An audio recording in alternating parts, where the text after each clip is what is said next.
तो चलिए आज से क्लास आपका स्टार्ट हो रहा है। जैसे यहाँ पे हेडर में देखेंगे लिखा हुआ RSM, ये आपका इंस्टीट्यूट का नाम है, ठीक है, राम सूरज मेमोरियल प्राइवेट ITI महाराजगंज।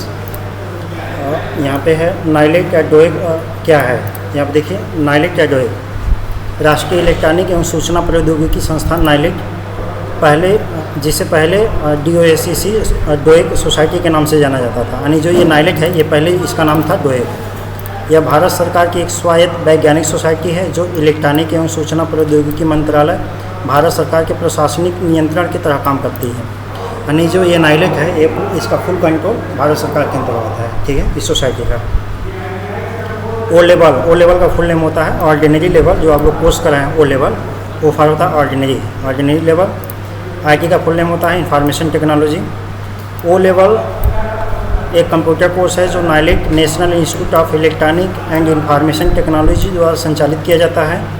यह एक फाउंडेशन लेवल कंप्यूटर कोर्स है जो कंप्यूटर की बुनियादी जानकारी और विभिन्न एप्लीकेशनों, computer network, computer programming, computer coding के बारे में सिखाता है। यह कोर्स 1 साल का होता है जिसमें 4 मॉड्यूल होते हैं। यानी यह जो कोर्स होता है यह 1 साल का होता है, 4 मॉड्यूल मतलब 4 पेपर होते हैं, ठीक है। ओ लेवल की मुख्य जानकारी, फुल फॉर्म, ओ लेवल का फुल फॉर्म ऑर्डिनरी लेवल होता है। संस्थान, किस संस्था से ये ओ लेवल होता है आपका। यह कोर्स नाइलेट जो पहले डोएक नाम से संचालित होता था, नाइलेट के द्वारा संचालित किया जाता है। अवधि इसकी जो समय लगता है, कोर्स की अवधि 1 वर्ष है जिसे 2 सेमेस्टर 4 मॉड्यूल में बांटा गया है। यानी पूरे कोर्स को जो है एक वर्ष में पूरा कंप्लीट कर लेना है, जिसको 2 सेमेस्टर यानी 2 छमाही में या 4 मॉड्यूल, ठीक है, 2 छमाही में 4 पेपर आपको कंप्लीट करने हैं। 1 छमाही यानी 6 महीने में आपको 2 पेपर, ठीक है, कंप्लीट करने हैं। योग्यता देख लीजिए। इस कोर्स में प्रवेश के लिए उम्मीदवार को कम से कम ITI का सर्टिफिकेट होना चाहिए या 12वीं किसी भी स्ट्रीम से होना चाहिए, साइंस हो, आर्ट हो, ठीक है, या आपका मतलब कॉमर्स हो, किसी भी सब्जेक्ट से वो पास होना चाहिए। उसके बाद है government recognise polytechnic engineering diploma after 10, मतलब या तो उसका पॉलीटेक्निक कंप्लीट हो, ठीक है। तो ऐसे आप लोग मतलब कर सकते हैं। आप लोगों को भी योग्यता जो प्रवेश लिए हैं इसमें कोई एक ना एक होगी, ठीक है। कोई इंटर पास होंगे या तो कोई ITI होंगे या तो कोई पॉलीटेक्निक डिप्लोमा होंगे, ठीक है। पाठ्यक्रम देखिए इसमें क्या क्या पढ़ाया जाएगा। इस कोर्स में कंप्यूटर के विभिन्न पहलुओं जैसे बेसिक कंप्यूटर ज्ञान, विभिन्न सॉफ्टवेयर, ऑफिशियल ज्ञान, internet networking, programming, computer coding, AI artificial intelligence का प्रयोग आदि के बारे में सिखाया जाता है। इसकी टोटल आवर जो है 520, इसकी जो आप लोग सीखेंगे 520 घंटे में सीखेंगे, ठीक है, जिसको प्रतिदिन 2 घंटे या 4 घंटे प्रतिदिन जो है सीखेंगे। वर्किंग डे मतलब होता है जैसे मान लीजिए जिस दिन छुट्टी ना हो, ठीक है। इसके बाद हम जानेंगे ओ लेवल की पाठ्यक्रम की संरचना। जैसे यहाँ पे पेपर कोड दिया गया है, पेपर का नाम दिया गया है। जैसे प्रथम सेमेस्टर जो छमाही है, यानी प्रथम जो 6 माह आप पढ़ेंगे उसमें 2 पेपर कंप्लीट करेंगे। M1, M का पूरा नाम होता है मॉड्यूल, R का पूरा नाम होता है रिवीजन, यानी इसको हम पढ़ सकते हैं मॉड्यूल 1 रिवीजन 5, ठीक है। M1 R5 ये आपका कोड है, ठीक है, सेमेस्टर का कोड है। यह पहला पेपर का कोड है नाम, और इसका नाम होता है सूचना प्रौद्योगिकी उपकरण और नेटवर्क मूल बातें। M2 R5 दूसरा पेपर कोड है और इसका नाम होता है वेब डिज़ाइन और प्रकाशन। इसी प्रकार जब दूसरा सेमेस्टर आपका चलेगा तो ये जब पास हो जाएंगे तो इसके बाद आपका चलेगा ये आपका M3 R5 होगा। इसमें आपका पाइथन के माध्यम से प्रोग्रामिंग और समस्या का समाधान किया जाएगा। इसके बाद आपका M4 R5 में इंटरनेट ऑफ थिंग्स और इसके अनुप्रयोग यानी इसके एप्लीकेशंस के बारे में बताए जाएंगे। इसके बाद आपका प्रैक्टिकल पेपर और प्रोजेक्ट के बारे में समझ लीजिए। सभी को मिला करके एक प्रैक्टिकल पेपर होता है, इसका कोड होता है PR मतलब होता है प्रैक्टिकल, ठीक है। सभी का एक प्रैक्टिकल होगा। यह प्रैक्टिकल आपके पाठ्यक्रम के सिद्धांत पत्रों पर आधारित व्यवहारिक है, मतलब जो आप लोग पढ़ेंगे M1 से लेकर के M4 तक उसी के बारे में पूछा जाएगा, उसके अलावा कुछ भी नहीं पूछा जाएगा। PJ होता है प्रोजेक्ट। जैसे आप लोग जब सभी पेपर कंप्लीट कर लेते हैं तो एक प्रोजेक्ट सबमिट करना होता है, वो संस्था द्वारा किया जाएगा, आपको बता दिया जाएगा, ये आप लोग करेंगे। पाठ्यक्रम शुल्क देख लीजिए, 22,680 रुपये पाठ्यक्रम का शुल्क भुगतान 2 किस्तों में किया जा सकता है। प्रथम किस्त 12,000 प्रवेश के समय, दूसरी किस्त 10,680, ठीक है। ये 2 किस्तों में आप जो है इसको जमा कर सकते हैं। लेकिन क्या है कि आप लोगों का इसमें छूट किया गया है, मतलब छूट है। वहाँ से आप थोड़ा सा और आगे जाइए।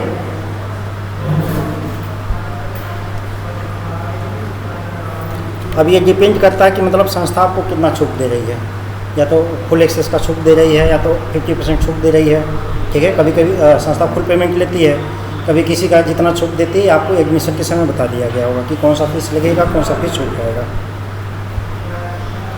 अब इसमें देख लीजिए प्रोत्साहन पुरस्कार।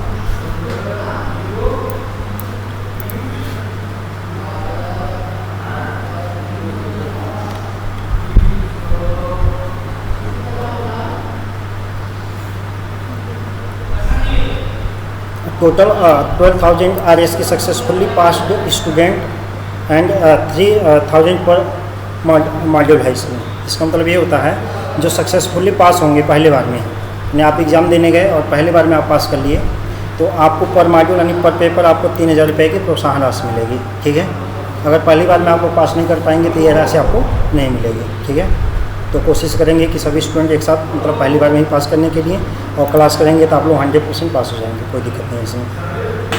परीक्षा देख लीजिए, इसका एग्ज़ाम प्रोसेस क्या होता है। सिद्धांत यानी थ्योरी एग्ज़ाम। थ्योरी एग्ज़ाम कैसे होती है देख लीजिए।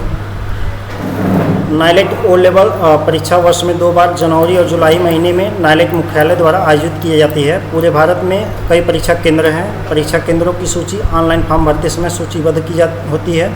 प्रत्येक पेपर अभ्यर्थी अपनी सुविधा के अनुसार किसी एक परीक्षा केंद्र का चयन कर सकते हैं। एक पेपर का पूर्णांक 100 है और परीक्षा की अवधि 3 घंटे है। ऑनलाइन मोड MCQ यानी मल्टीपल चॉइस क्वेश्चन, इसमें जो आपका एग्ज़ाम होगा वो आपका MCQ होगा, ठीक है। पहले लिखित होता था, अब जाएंगे आपके सिस्टम पे खुलेगा आपके रोल नंबर से, और उसमें आपका क्वेश्चन आंसर दिया जाएगा, बस आपको MCQ से चॉइस करके सबमिट करना होगा। और जैसे इसका जो एग्ज़ाम सेंटर होगा, जैसे आप लोग अपना प्रोफाइल लॉक करने के बाद जब पेपर लॉक करेंगे, तो जब पेपर लॉक करते समय आपके जो नज़दीकी सेंटर है उसको चुनना होगा। इस पूरे भारत के जितने भी एग्ज़ाम सेंटर बनाए गए हैं सब आपको दिखेगा। जैसे आपका नज़दीकी सेंटर गोरखपुर है, अपना गोरखपुर चुन सकते हैं, या अन्य जगह भी चुन सकते हैं, लखनऊ भी है, देवरिया भी है, जहाँ भी चुन सकते हैं। प्रत्येक थ्योरी पेपर के लिए परीक्षा शुल्क 750 रुपये और 100 रुपये पहली बार आपका प्रोसेसिंग फ़ीस लगेगी। ये जब आप लोग पेपर अपना लॉक करेंगे उस समय आप लोगों का ये लगेगा, नाइलेट हो जाएगा। ये जितना पेमेंट होता है डायरेक्ट अपने जो है ऑनलाइन पेमेंट के माध्यम से नाइलेट को पेमेंट कर सकते हैं अपने रोल नंबर से, या तो आप नहीं कर पाते हैं तो संस्था को पेमेंट करेंगे तो संस्था आपके रोल नंबर पे वो पेमेंट कर लेगी, ठीक है। व्यवहारिक परीक्षाएँ यानी practical exam. O level course के लिए एक प्रैक्टिकल पेपर है जो छात्रों को परीक्षा फॉर्म भरते समय प्रैक्टिकल में शामिल होने का विकल्प देना होगा। प्रैक्टिकल परीक्षा M1 R5, M2 R5, M3 R5 और M4 R5 मॉड्यूल के पाठ्यक्रम पर आधारित हैं। प्रत्येक प्रैक्टिकल परीक्षा की अवधि 3 घंटे है। प्रैक्टिकल परीक्षा शुल्क 500 रुपये है जो नागरिक विभाग को ऑनलाइन मोड में दे होगा। यानी एक बार आपको प्रैक्टिकल का पेपर लॉक करना होगा जिसमें आपको 500 रुपये पेमेंट करना पड़ेगा, ठीक है। और इसमें M1 से लेकर के M5 M1 से लेकर M4 तक, ठीक है, चारों पेपर का एक बार आपको प्रैक्टिकल देना होगा, ठीक है। उसकी जो शुल्क होगी वो 500 रुपये होगी। तो वो अभी नहीं देना है, जब आप लोग थ्योरी एग्ज़ाम पास हो जाएंगे, थ्योरी एग्ज़ाम कंप्लीट करने के बाद आपको प्रैक्टिकल पेपर देना होता है। पाठ्यक्रम का शुल्क भुगतान, प्रवेश शुल्क और अन्य विविध शुल्क प्रवेश के समय अतिरिक्त रूप से लिए जाएंगे। मतलब जैसे मान के चलिए संस्था अपना 22,680 रुपये फीस रखा है, इसके अलावा जो न्यायालयिक विभाग को देना है अलग से वो आपसे दिए जाएंगे अलग से, ठीक है ना। इसमें संस्था मान लीजिए आपका कितना छूट कर दिया हो तो अलग है, लेकिन संस्था से अलावा जो आगे विभाग को भेजना है, ठीक है, बोर्ड को, वो आपको अलग से लिया जाता है, ठीक है। भुगतान डिमांड ड्राफ्ट के रूप में या नेट RTGS नेट बैंकिंग के माध्यम से प्राप्त कर अपने कॉलेज पे पेमेंट कर सकते हैं। या तो इसको आप अपने मोबाइल से पेमेंट कर लीजिए, या तो कॉलेज पे पेमेंट करेंगे तो कॉलेज आगे विभाग को पेमेंट कर देगा। जो भी पेमेंट होगा आपके आगे पासवर्ड पे दिखाएगा आप इसका पेमेंट की है। जितना एग्जाम लॉक करेंगे सब कुछ आपको उस पर दिखाएगा, ठीक है। कैरियर देख लीजिए, O लेवल करने के बाद आपकी कैरियर कितना बदल सकती है और इसमें आपको कितना बेनिफिट है। O लेवल करने के बाद उम्मीदवार यानी जो स्टूडेंट्स हैं वो EDP इलेक्ट्रॉनिक डाटा प्रोसेसिंग के असिस्टेंट बन सकते हैं, पुलिस विभाग में नौकरी पा सकते हैं और उसका सब इंस्पेक्टर बन सकते हैं, समीक्षा अधिकारी बिजली विभाग, हाई कोर्ट, यानी ये हाई कोर्ट में भी जो भी कंप्यूटर ऑपरेटर होते हैं सब ये ओ लेवल होंगे या ओ लेवल से अधिक हाई क्वालिटी के होंगे।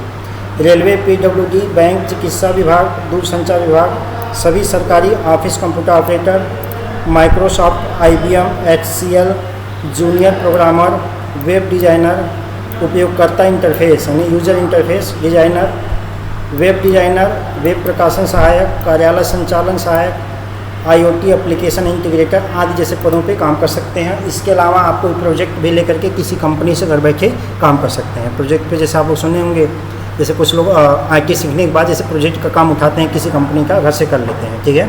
तो इसमें भी आप कुछ प्रोजेक्ट उठा करके घर से भी कर सकते हैं, ठीक है। और डायरेक्ट इसके अलावा आप A लेवल में भी प्रवेश ले सकते हैं। ये सारी आपकी कैरियर हैं। NSQF level 4 national skill qualification framework, ये देखिए ये बहुत बड़ी चीज़ होती है। जैसे जो कोई भी कोर्स कर रहा है उसका पहले NSQF लेवल जाने, अगर NSQF लेवल नहीं है तो वो देश विदेश मतलब समझिए आपको कोई हेल्प नहीं कर सकता है, ठीक है ना। जैसे मान चलिए आपका जो ये O लेवल का NSQF लेवल है ये 4 है, 4 का मतलब बहुत बड़ी चीज़ हो गई। तो जो गवर्नमेंट की कोई भी स्किल प्रोग्रामिंग आप करते हैं तो उसमें NSQF लेवल दिया जाता है। NSQF लेवल एक प्रकार का आपको निर्धारित करता है कि आपके पास कितना ज्ञान है और किस स्तर के आपके पास डिग्री है और नॉलेज है, ठीक है। ये देश विदेश सभी जगह जाएंगे तो आपका जो सर्टिफिकेट लगाएंगे उस पर NSQF लेवल दिया जाएगा, समझ गए ना। ये प्राइवेट संस्थाओं में नहीं मिलता है, इन प्राइवेट संस्थाओं में NSQF लेवल नहीं होता है। इसकी वजह से आपको विदेश में भी नौकरी करने में कोई वो सर्टिफिकेट मान्य नहीं होगा। अगर आपका सर्टिफिकेट पर NSQF लेवल है तो देश या विदेश या कहीं भी जाएंगे, गवर्नमेंट या प्राइवेट किसी भी सेक्टर में, तो वहाँ पे आपके NSQF लेवल की दिया जाएगा। और NSQF लेवल ये निर्धारित करेगा कि आपके पास कितना कौशल है और आप किस स्तर के कोर्स करके आए हैं, ठीक है। तो इसका जो आप लोग कोर्स कराए हैं उसका NSQF लेवल 4 है। कौन सा है? NSQF level 4। NIELIT O level का NSQF लेवल, NSQF का फुल फॉर्म होता है national skill qualification framework, level 4 है। NIELIT O level course computer application में फंड लेवल कोर्स के बराबर है। उम्मीदवार नाइलिट द्वारा आयोजित परीक्षा पास करके O लेवल योग्यता प्राप्त कर सकते हैं। यानी ये जो इसकी O लेवल की जो एग्ज़ाम होती है, आयोजित की जाती है, वो नाइलिट दिल्ली द्वारा आयोजित की जाती है। कहाँ से आयोजित किया जाएगा? दिल्ली द्वारा आयोजित किया जाएगा। इसको जो दिल्ली द्वारा जिस डेट पे एग्ज़ाम होगा, जैसे थ्योरी का, प्रैक्टिकल का, वाइवा का, उसको क्वालिफाई करने के बाद ही तब नाइलिट आपको योग्यता देगा O लेवल का, NSQF लेवल 4 का। यह कोर्स हर साल जनवरी और जुलाई महीने में शुरू होता है, यानी जनवरी में भी शुरू होता है और जुलाई में। एक साल में 2 बार स्टार्ट होता है और 2 बार एग्ज़ाम होता है। NSQF लेवल क्या है इसको समझ लीजिए। NSQF national skill qualification framework, इसको हिंदी में कहेंगे राष्ट्रीय कौशल योग्यता रूपरेखा, एक ऐसा ढांचा है जो भारत में विभिन्न कौशल स्तरों को व्यवस्थित करता है। यह ज्ञान, कौशल और योग्यता के आधार पर योग्यताओं को एक क्रम में व्यवस्थित करता है। NSQF में 10 स्तर होते हैं, जहां प्रत्येक स्तर का एक विशिष्ट कौशल स्तर को दर्शाता है। NSQF लेवल की मुख्य बातें हैं, एक राष्ट्रीय ढांचा है, यानी एक नेशनल फ्रेमवर्क है। NSQF लेवल एक राष्ट्रीय स्तर का ढांचा है जो भारत में कौशल विकास और शिक्षा को व्यवस्थित करता है। यानी यह एजुकेशन और जो है व्यावसायिक शिक्षा दोनों को जो है आपस में कम्युनिकेट करता है और आपको ये दर्शाता है कि आपका जो स्किल है वो कितना हाई है, किस लेवल का है। अंतर्राष्ट्रीय संरेखण, NSQF का अंतर्राष्ट्रीय में भी इसका मान्य है, जैसे विदेशों में भी जाएंगे तो इसका मान्य जो आपका NSQF लेवल कोर्स रहेगा, सर्टिफिकेट रहेगा, उसी का मान्य होगा। NSQF का उद्देश्य भारतीय योग्यताओं को अंतर्राष्ट्रीय योग्यताओं के साथ संरेखित करना भी है, जिससे भारतीय छात्रों को विदेशों में भी अवसर मिल सके। यानी विदेश में अवसर के लिए आपका NSQF लेवल दिया गया है। योग्यता आधारित है, यह योग्यता आधारित है जिसका अर्थ है कि ज्ञान, कौशल, योग्यता के स्तर पर केंद्रित है, यानी आपके पास कितना स्किल है ये इसको दर्शाता है। सीखने के परिणाम, प्रत्येक स्तर को सीखने के परिणामों के संदर्भ में परिभाषित किया गया है, जिसका अर्थ है कि शिक्षार्थियों को क्या पता होना चाहिए और क्या करने में सक्षम होना चाहिए। यानी आपको क्या जो आपका NSQF लेवल 4 है, अब आपको समझ जाना चाहिए कि हमें इसमें क्या क्या सीखना है, हमारी योग्यता क्या होनी चाहिए, हमारी स्किल क्या होनी चाहिए। शैक्षिक और व्यावसायिक शिक्षा को जोड़ना। एनएसक्यूएफ का उद्देश्य शैक्षणिक और व्यावसायिक शिक्षा के बीच खाई को पाटना है। यानी क्या करता है, जो शैक्षणिक योग्यता है आपका जो पढ़ रहे हैं, उसके बाद एक व्यावसायिक जो शिक्षा होती है, दोनों को आपस में कम्युनिकेट करता है, जिससे छात्रों को दोनों क्षेत्रों में आगे बढ़ने में आसानी होती है। एनएसक्यूएफ के स्तरों का संक्षिप्त विवरण, जैसे देख लीजिए, हमने बताया जो है एनएसक्यूएफ के 10 स्तर, तो 10 स्तर में कौन किसके लिए बांटा गया है देख लीजिए। एनएसक्यूएफ में 10 स्तर होते हैं, जिनमें से प्रत्येक स्तर एक विशिष्ट कौशल का प्रतिनिधित्व करता है। जैसे मान लीजिए 1 से 3 वो लो स्तर को प्रतिनिधित्व करेगा, 3 से 5 कुछ और करेगा, 5 से, और उसके बाद जैसे जितना हाई लेवल का जाएंगे उतना ही आपका ज्ञान स्किल को प्रदर्शित करेगा कि आप कितने स्तर तक के कितना स्किल रखते हैं अपने अंदर। आइए देख लेते हैं 1 से 3 में क्या आते हैं। ये स्तर बुनियादी कौशल और ज्ञान को दर्शाते हैं, जैसे कि कुछ कार्यों को पूरा करने के लिए आवश्यक कौशल, ठीक है ना। जैसे जो छोटे कोर्स होते हैं वो 1 से 3 स्तर में आएंगे। जो उससे मध्यम कोर्स होते हैं वो ये स्तर अधिक विशिष्ट और तकनीकी कौशल को दर्शाते हैं। जो आपका एनएसक्यूएफ 4 है, आपका ओ लेवल इसी स्तर का आएगा। यह क्या है कि विशिष्ट मतलब एक अधिक विशिष्ट मतलब स्पेशलिस्ट मान लीजिए तकनीकी कौशल को दर्शाते हैं, जैसे कि एक निश्चित क्षेत्र में काम करने के लिए आवश्यक कौशल। जैसे किसी भी विभाग में, जैसे मान लीजिए सब इंस्पेक्टर में काम करना है आपको, या तो हाई कोर्ट के कंप्यूटर ऑपरेटर पे काम करना है, बिजली विभाग पे, मतलब किसी भी चीज़ को करने के लिए आपको एक विशिष्ट को दर्शाता है, ठीक है। 7 से 10 में ये स्तर उच्च स्तर के कौशल और ज्ञान को दर्शाते हैं, जैसे कि प्रबंधन, नेतृत्व और विशेषज्ञता। संक्षेप में देख लीजिए क्या है। संक्षेप में एनएसक्यूएफ का एक महत्वपूर्ण ढांचा है जो भारत में कौशल विकास और शिक्षा को विकसित करने में मदद करता है। यह छात्रों को विभिन्न क्षेत्रों में कौशल हासिल करने के लिए अपने कैरियर में आगे बढ़ने के लिए मदद करता है। यानी जो आपका एनएसक्यूएफ लेवल है ये छात्रों को आगे बढ़ने में क्या करेगा, हेल्प करता है, ठीक है।